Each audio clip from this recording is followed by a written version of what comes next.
Isang mapagpalang araw na naman muli mga ka-adventure at masayang pagbabalik sa ating YouTube channel. Panibagong araw, panibagong adventure na naman tayo. Samahan niyo po ako sa ating dalawang araw na pamamana at mag-iipon ng pang-ulam mga ka-adventure. Dahil sa papalapit na bagyo, so samahan niyo po ako sa ating simpleng adventure naman na gagawin sa araw na ito. So what are you waiting for mga ka-adventure? Let's G! Hindi na tayo masyado nakapag-intro mga ka-adventure dahil hapon na at nandito tayo ngayon sa Kanyugan na tinatawag kung saan dito nagbo-boarding sila mama mga ka-adventure at mag-quick dive lang tayo sa hapon dahil wala tayong pang ulam. So tara mga ka-adventure at mamana na naman.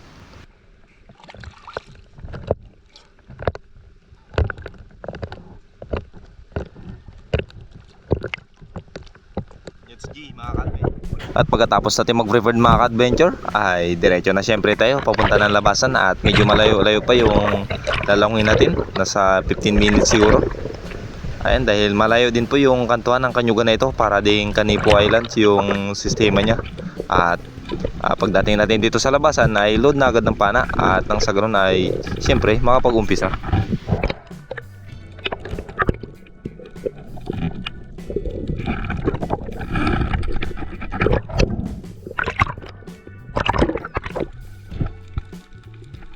Nag-warm up lang ako dito mga ka-adventure sa medyo mababaw lang at buhangin. So dito tamang ambush lang at may nakita pala tayo dito ng balo or needlefish.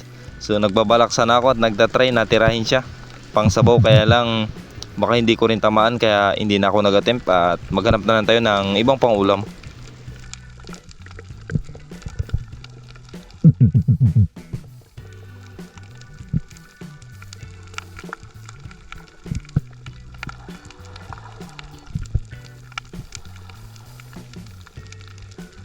At eto na nga mga ka-adventure, nakita ko na siya. Malaki na rin sana ito, kaya lang nagalanganin ako na tirahin siya, kaya hanap na tayo ng ibang target. At binisita ko na pala itong bahayan ng ilak at ayun nga, sobrang daming pagkailak mga ka-adventure, kaya lang nakagulat sa atin. So dito hindi man natin naka-attempt na makatira, pero dumiretso pa rin ako dahil may nakita tayong ilak din sa unahan at dito talaga ito lagi nakatambay. So malaki na rin po ito, nasa 900 grams, kaya napakasarap nito pansigang mga ka-adventure. So nag-antay lang tayo at kumuha ng magandang timing. Ayan, at nung lumapit siya, boom, tinira ko na agad mga ka-adventure. At ayun, salamat sa Diyos dahil tinamahan natin. At ito na po ang ating una at huling isda na nahuli sa araw na ito. At pagkatapos nito mga ka-adventure ay umuwi na rin po ako dahil lumalakas na at hapon na rin. So lalakad pa tayo pauwi doon sa bahay. So kung napapansin nyo po ay lagi tayong dito sa Kanyugan dahil nagbebenta po tayo ng markot. So pagka kinabukasan, eto, nag-dive ulit tayo mga ka-adventure, pero dito na tayo sa bahay. At nandito naman tayo sa harap ng ipil. So shoutout po pala kay Ma'am Aluna Shibata, kay Ma'am Mia Ostikyu, kay Ma'am Oliva Mendoza at sa Mendoza family, shoutout po. At sa lahat po ng ating OFW dyan, kay Ma'am Risa and Ma'am Sara Antonio, kay Ma'am Corey Jubiliar and Sir Richero from Canada, at Tidig Stamsi from Toronto, Canada, kay Ma'am Emma Gokong, kay Ma'am Nishimura Maria Aimee, kay Ma'am Michelle and Sir Joseph, at sa lahat po ng mga silent viewers natin dyan at mga solid viewers natin dyan ay maraming salamat po sa inyong lahat at sa suporta, at lagi po kayo nandyan palagi. Kahit bira lang tayo maka-upload gawa ng nagluloko na rin yung GoPro natin mga ka-adventure. Kagaya na lang po ng adventure natin na ito ay naputol siya mga ka-adventure.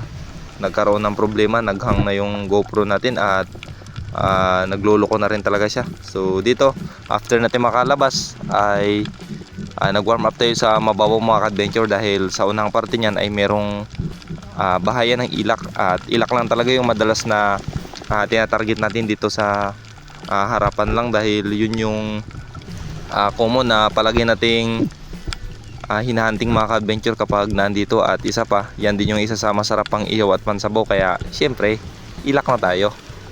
At dito binaba ko ng mga ka-adventure at nag-umpisa tayo dito sa unahan lang. Hindi ko muna siya nilapitan at akala ko merong laman, pero meron nga mga ka-adventure, maliliit. So hindi na rin ako nagtira dahil alanganin pa. So lalaki pa yan at mas malaki yung laman na makuha natin, kaya hindi na ako nag-attempt na tirahin mga ka-adventure.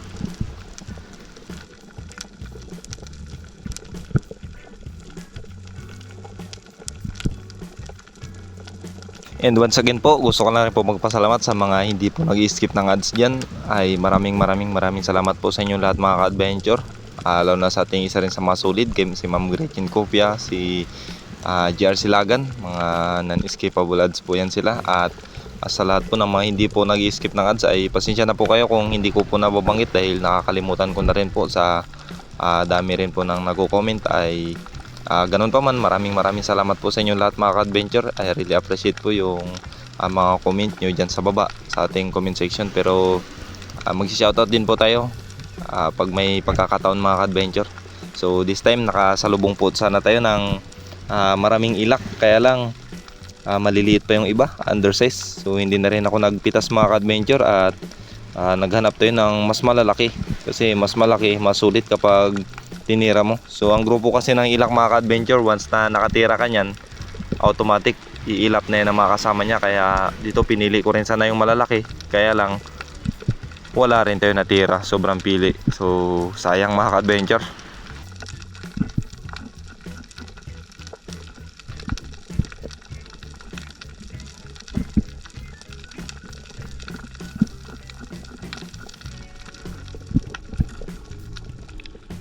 At makalipas ang ilang minuto mga ka-adventure, finally, ayun no, nakatira na rin tayo ng ilak at malaki-laki ito mga ka-adventure, nasa 1 kiloin. Salamat sa Diyos. At ito po ang ating unang nahuling isda sa araw na ito, ilak mga ka-adventure, yung hinahunting natin. And medyo napababa yung patama natin dahil baluktot yung shaft natin mga ka-adventure. Hindi na pala spring steel yung gamit natin dahil gawa ng mga nakarang video natin ay malutong siya at naputol yung hulihan, kaya hindi na natin nagagamit ngayon mga ka-adventure. Ito na lang yung pinagtsatsagaan natin na gamit yung dating bala nya. So after natin masecure yung ilak ay nag-another drop tayo at nag-ambush. So may mga ilak din sana na lumalapit, kaya lang around 5 to 7 meters. At may nakita din tayong surahan dyan sa malaking bato na yan mga ka-adventure. Medyo maliit, nasa 400 grams. So inaantay ko rin sana na dumikit pa siya para matira natin, kaya lang medyo malayo.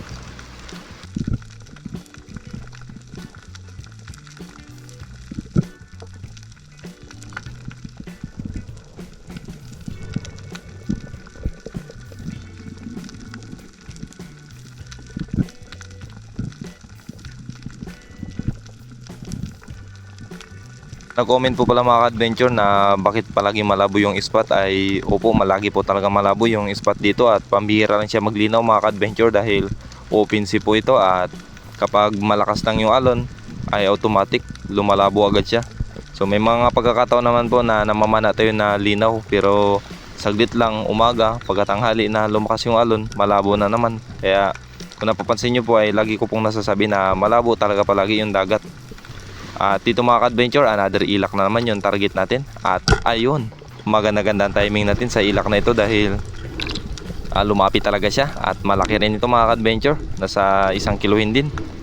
So grabing taba pa naman ang ilak na ito. At nakakadalawang ilak na tayo sa araw na ito. 2 buwan kasi na hindi natin ito napamanaan, kaya medyo kumpiyansa sila na walang may namamana.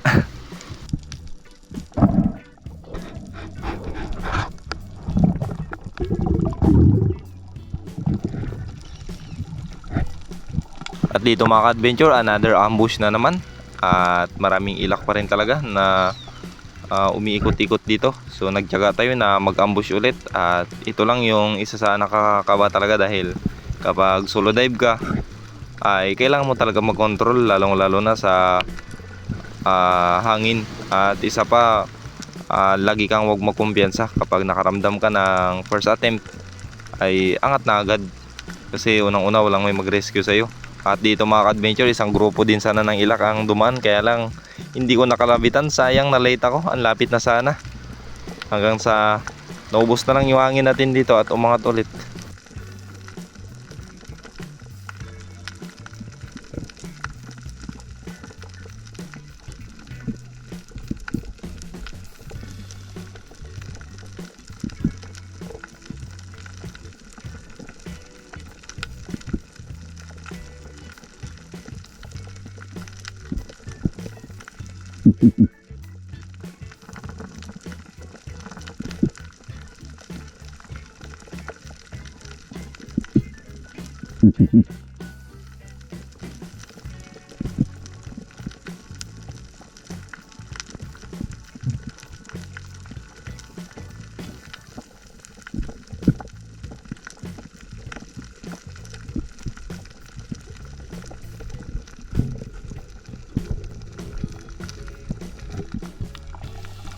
At pagkatapos natin mag-ambush ulit mga ka-adventure ay another drop na naman. At ito na po ang ating unang sablay sa araw na ito.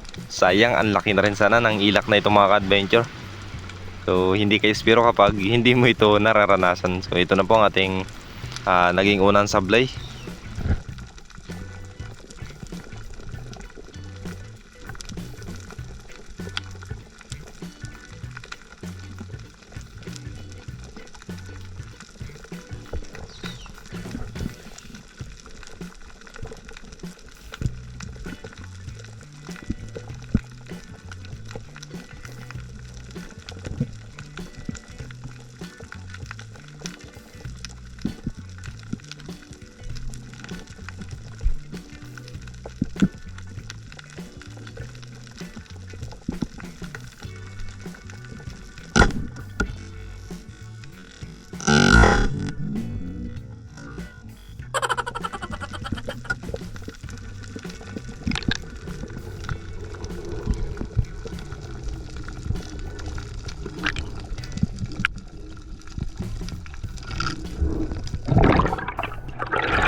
At pagkatapos natin makapag-recover mga ka-adventure ay may nakita ulit tayo na target.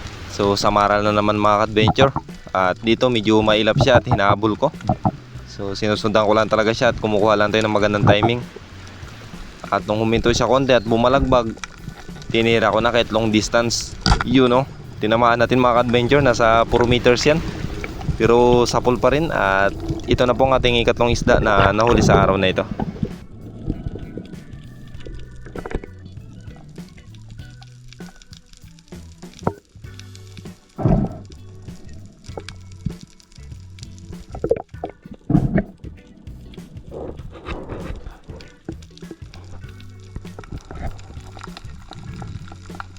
Another drop, another samaral na naman sana mga ka-adventure. Kaya lang sablay na naman at ito na rin nating ikalawang sablay.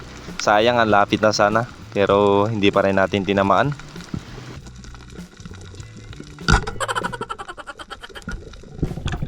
Finally mga ka-adventure, tinamaan na rin natin. Yun no, nakadagdag pa tayo ng samaral at nakadalawang samaral na tayo at dalawang ilak. So nakadalawang sablay rin. Sayang, nakatagtatlo-tatlo na sana kung hindi tayo sumablay sa dalawa. So goods na ito at libre na ang ating pangulam.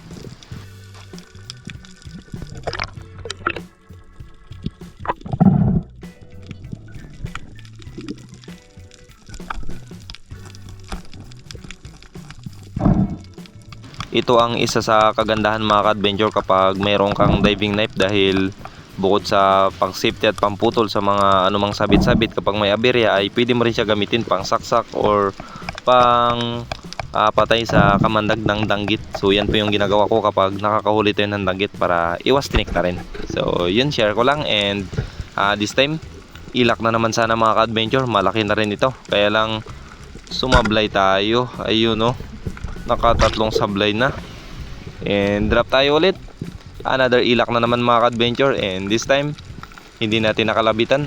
Sayang, sobrang likot kasi at tinulak tayo ng malaking gulong or alon.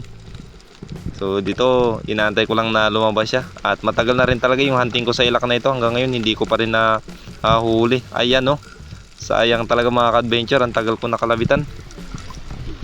So pagkatapos dito ay dito na rin naghang yung camera natin at dito na rin nag-blackout. Kaya pagpasensyaan nyo na mga ka-adventure kung naputol yung video natin.